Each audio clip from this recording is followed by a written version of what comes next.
I've come down to the rehearsal space of Swindon The Opera. It's a community project that was inspired quite some time ago. It's now coming to fruition, and it's a great pleasure now to talk to Sam Cullis, who is actually the marketing manager for this. And it's exciting for you. It's nearly there. Absolutely. We haven't got very long at all now, and so rehearsals are happening more and more regularly, and we've got all the cast together now. Costumes have been sorted out, so now we're just looking for people to book more tickets and come along. Now, you're passionate about Swindon. I could tell that from talking to you earlier on, and you really have a message in Swindon the Opera, don't you? Absolutely. We're saying, don't overlook Swindon. We're not just an M4 corridor town. We've got a lot to offer. We have very talented people, lots of groups. We're in a beautiful location. Don't oversee us. Don't walk past and think, oh, that's just Swindon. We won't bother to stop there. We've got so much to offer. Don't go to Bristol and Bath. Come to us. Come and see Swindon. Now, lots of opportunities. We're going to talk a little bit more about the plot in a second, but what I wanted to ask you was about the trust that you're a part of. The fact that this is the only community vocal project going, and that is something you feel very strongly about, because that's what you're going to be raising money for as well. That's right, yes. It's the Janice Thompson Performance Trust. We're the only vocal educational charity in Swindon, and it's run. It was set up by a lady called Janice Thompson. And we have singing lessons on a Tuesday and on a Friday, and the proceeds from the opera will go towards setting up scholarship classes for children whose parents wouldn't otherwise have the means to send them. So we're just trying to share around some of this positive.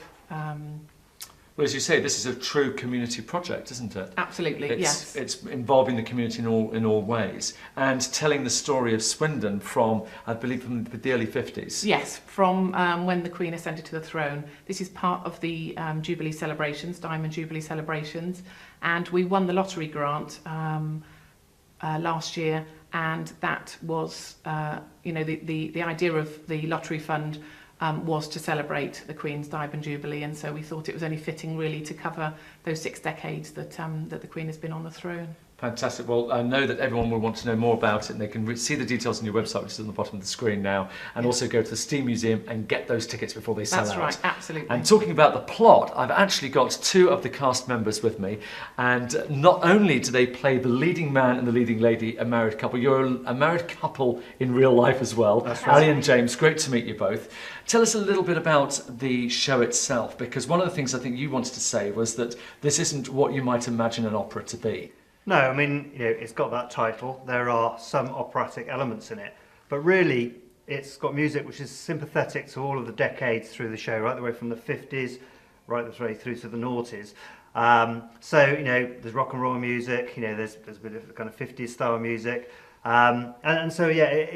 it's got music for everybody in it. So don't be put off if you're not that into opera. There's musical theatre type music and everything else in there. So it appeals to a broad range of tastes. Now there's different elements to the show, aren't there? Because we're following you as a family, but we've also got, I love the title of the Cynics, and then you've also got the narration as well. Tell us a little bit about that. Well, it's quite cleverly structured. We have the family, which sort of lets you find out about things that have happened in the decades from 1952 in Swindon.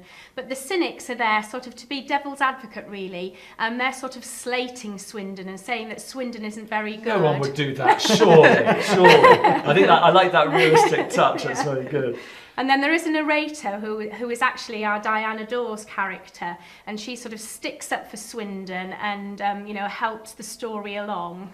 Well, what I love is the fact that you guys essentially, with the whole production, are sticking up for Swindon and flying that flag. So we wish you every success for the project. It's on at the Steam Museum on the 7th and 8th of July. Get your tickets either from the Steam Museum, or you can find out more details from their website as well. Good luck, guys. Wish you all the best with it. Great pleasure to welcome Swindon The Opera.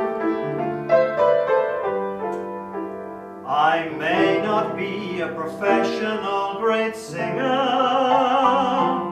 I may not dance like the great Fred Astaire, I may not play a single note on the piano, but what's that to me? I don't really care.